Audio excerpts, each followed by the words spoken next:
Good morning, good afternoon, and good evening, wherever you are in time and space. Welcome to Just the Word TV, and thank you for joining our daily morning devotion. This channel is built on one mission to help you hear what God actually said, not tradition and just the Word. So, we have been covering the book of Proverbs the past few days. I think it's been about a week or so now. And in the first four chapters of Proverbs, which we touched so far, King Solomon focuses intensely on the internal construction of a person. He teaches that wisdom is a matter of the heart, emphasizing the need to acquire understanding, guard one's thoughts, and develop a character that values truth. However, in Proverbs chapter 5, the focus shifts. Solomon moves from internal character building to external threat detection. He recognizes that a person can have a willing heart, yet still be caught off guard by traps set in the world around them. Solomon introduces a specific dangerous character, the strange woman or the adulteress. While this passage serves as a literal warning against sexual immorality and adultery, it also functions on a broader level. This figure represents any temptation or seduction that seeks to pull a person off the path of wisdom. Whether it's a literal relationship, a bad business deal, or a harmful habit, the mechanism of temptation remains the same. It promises pleasure but delivers destruction. So, Solomon begins by demanding absolute attention. He knows that when temptation strikes, it is often too late to start learning how to handle it. Wisdom must be active and present before the threat appears. Where he writes, "My son, attend unto my wisdom, and bow thine ear to my understanding, that thou mayest regard discretion, and that thy lips may keep knowledge." So the instruction here is to attend and bow thine ear. This implies a posture of readiness. Solomon suggests that surviving temptation is not about reacting in the moment, but about having discretion already stored up. The goal is for the listener's lips to keep knowledge. In this context, keeping knowledge means preserving it and having it ready to speak to oneself when the pressure creates silence or confusion. Temptation works best when a person's focus is weak. Therefore, Solomon urges the listener to lock onto wisdom immediately. And now getting to the sweet trap, because Solomon is talking about honey here, honeycomb. And Solomon, he does not insult the listener's intelligence by pretending that sin is unattractive. He admits that temptation is effective because it appeals to the senses. For the lips of a strange woman drop as in honeycomb, and her mouth is smoother than oil. Let's take a look at the imagery that Solomon is using here. The honeycomb represents sweetness and immediate gratification. Smoother than oil suggests that the entry into this trap is frictionless. There are no rough edges or warning signs initially. Everything feels easy, pleasant, and validating. This acknowledgement is crucial for understanding how deception works. If a trap looked like a trap, no one would step into it. Whether it is the allure of an illicit relationship or the excitement of a reckless financial gamble, the initial experience is designed to feel good. Solomon validates that attraction is real, but he warns that this sweetness is only the bait and not the reality. Having established the allure, Solomon immediately reveals the hidden reality. The sweetness of verse 3 is strictly temporary, and it masks a devastating outcome. But her end is bitter as wormwood, sharp as a two-edged sword. So the honey that was ingested before, that was offered to you before, it turns into wormwood, a plant known for its extreme bitterness. It signifies deep regret and distaste. The smoothness of the oil is replaced by the sharpness of a two-edged sword, indicating pain and wounding. And let me tell you, I get what you're saying, Solomon. I understand it. I experienced that before, and I understand what that means. It seems like it's honey at first. It's sweet and it's beautiful at the beginning. It's smooth as oil. It's frictionless. Nothing is going wrong, right? Nothing is going wrong to make you feel as if this is something bad. And then it turns into something that is absolutely bitter at a blink of an eye. It turns into something that is absolutely bitter. I've tasted wormwood before in an effort to try to make myself healthier. I've tried different tinctures and things like that, and I came across wormwood. And wormwood is absolutely bitter. It is very bitter. It is something that I would describe it in terms of level of bitterness to Moby, and I don't like Moby at all. But I will drink Moby for the health benefits, but I will not drink it just because it is a drink. Ew, disgusting. But that is the contrast. That is the imagery that Solomon is giving you here. That first it starts out sweet, and you go into it frictionless. You go into it and it's oiled up. It is lubed up correctly, and you're just going into it. But then at the end of it now, you come to find out that what you were swimming in was not honey. It was actually something actually very bitter. It was wormwood. You're swimming through that, and now you're tasting the actual reality of what this is. It's actually bitter. So Solomon teaches that temptation hides its ending. It presents only the beginning, the honey and the oil. Wisdom, however, looks past the immediate sensation to see the ultimate conclusion. The end of the matter is only part that lasts. The pleasure is fleeting, but the bitterness and the wound remain. And I guess this is for men, right? Just because you see a nice chest on a woman, right, that is attractive to you, just because you see a nice backside that is attractive to you, it does not mean that is something good for you. Remember, our perception on what good and evil is was distorted in the garden. Um, we've been going through this in the past devotions, that what Eve tried to do, right? And let me not just say Eve. What Adam and Eve tried to do was to access knowledge, earthly knowledge, without the proper godly heavenly wisdom that was supposed to be given to them in the tree of life, right? And and we see that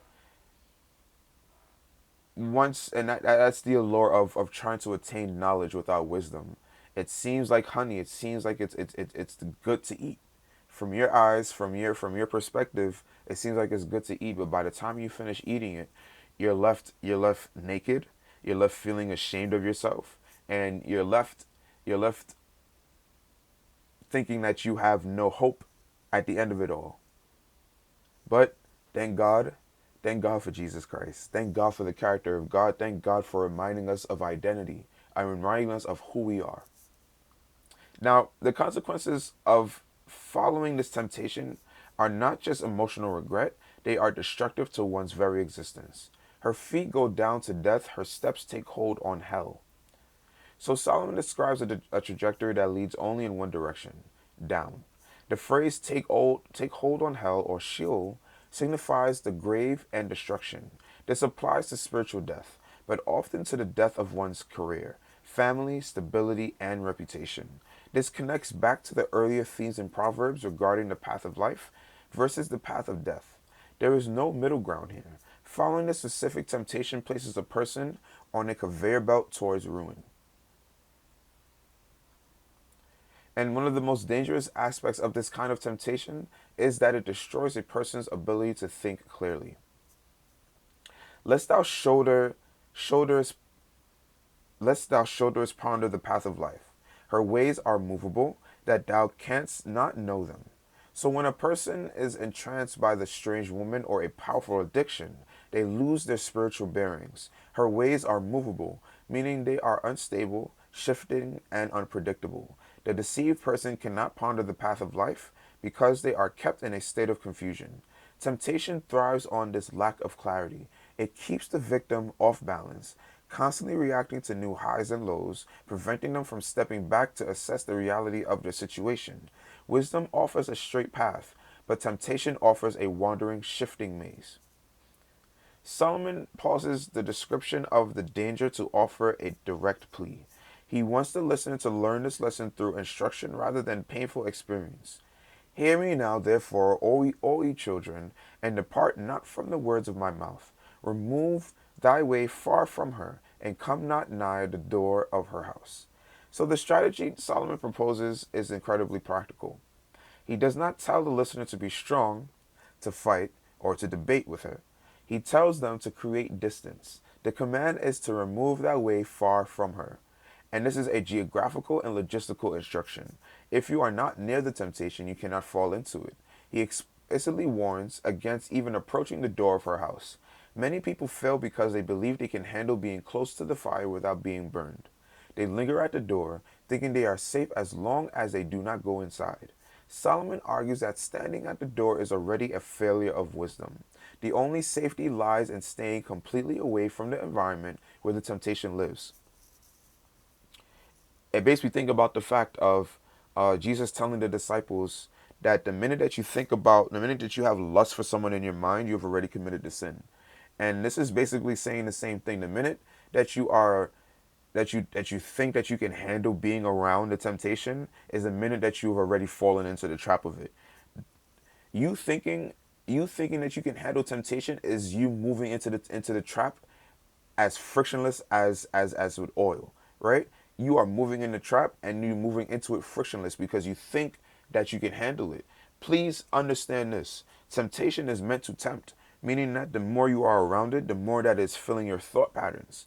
So, the reason why Jesus said that the minute that you begin to lust in your mind, you've already committed the act of adultery or committed the act of the sin or whatever it might be.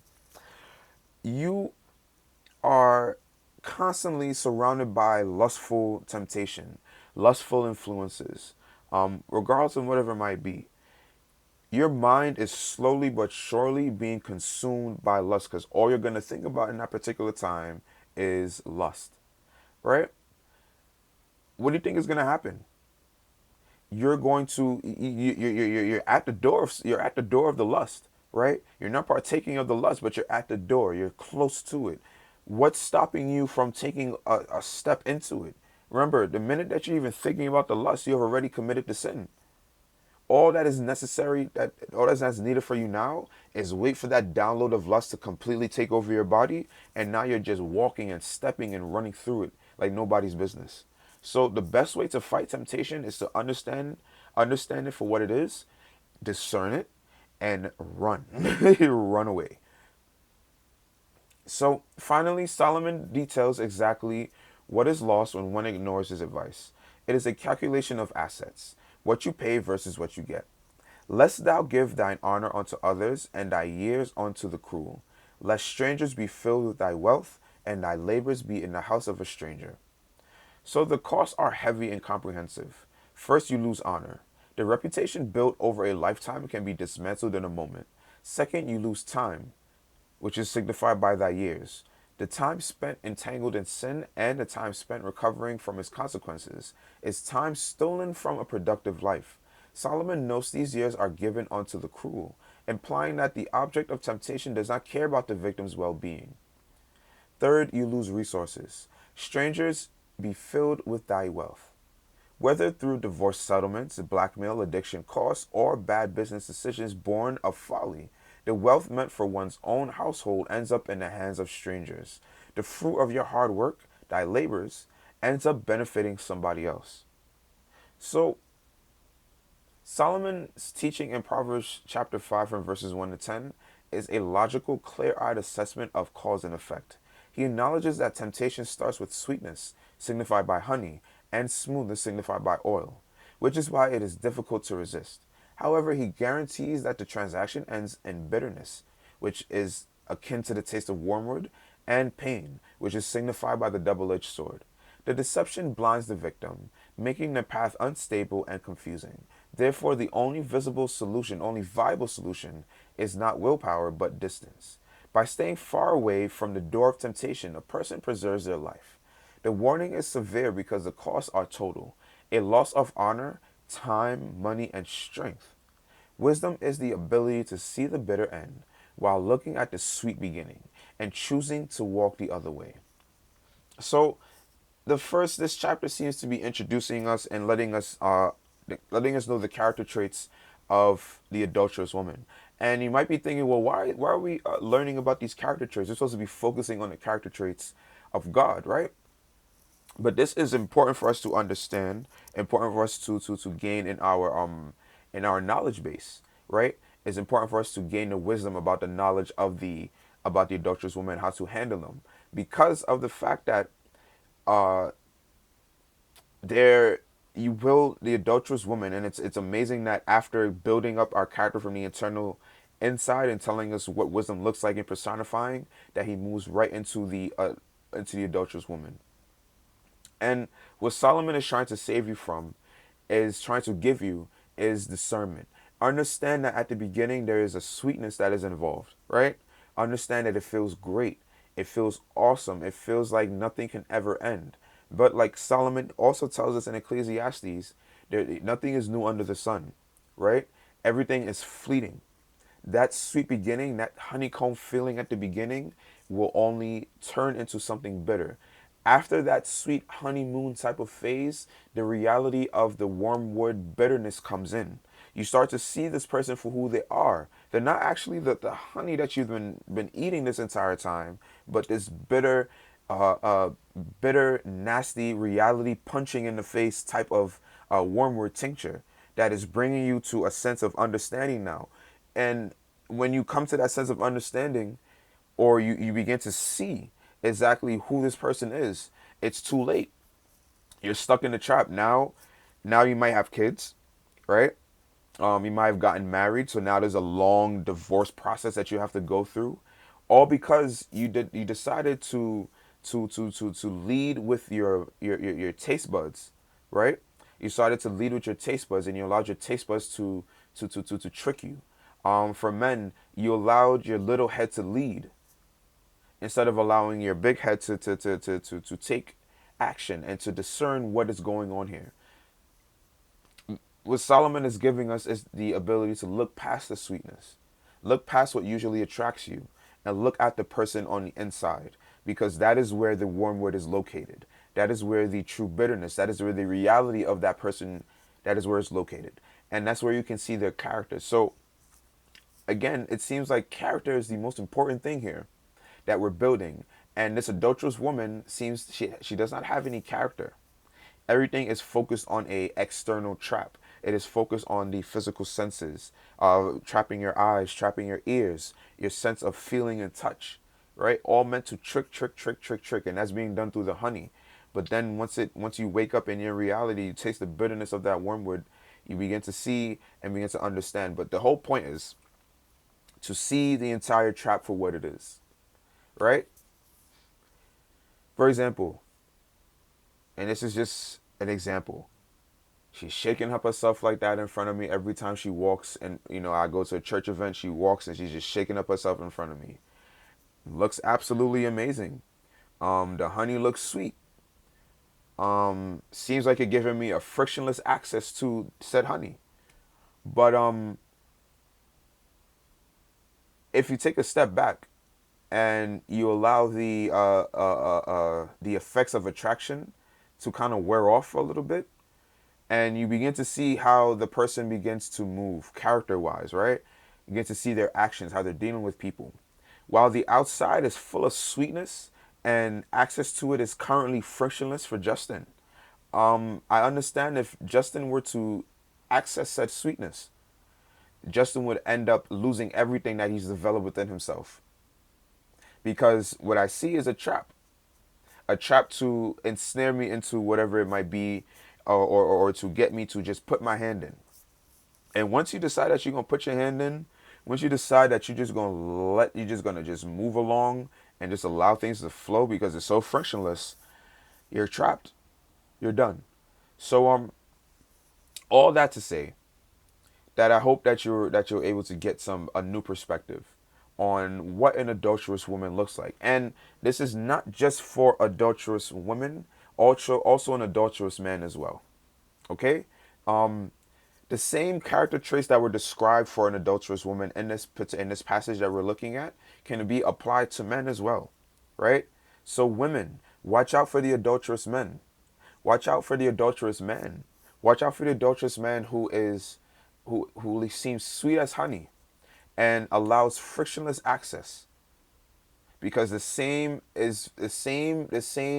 ending is going to be given to you as with the man who was dealing with the adulterous woman. It will be a bitter, bitter end. By the time you decide to wake up, by the time you taste the bitterness of the wormwood,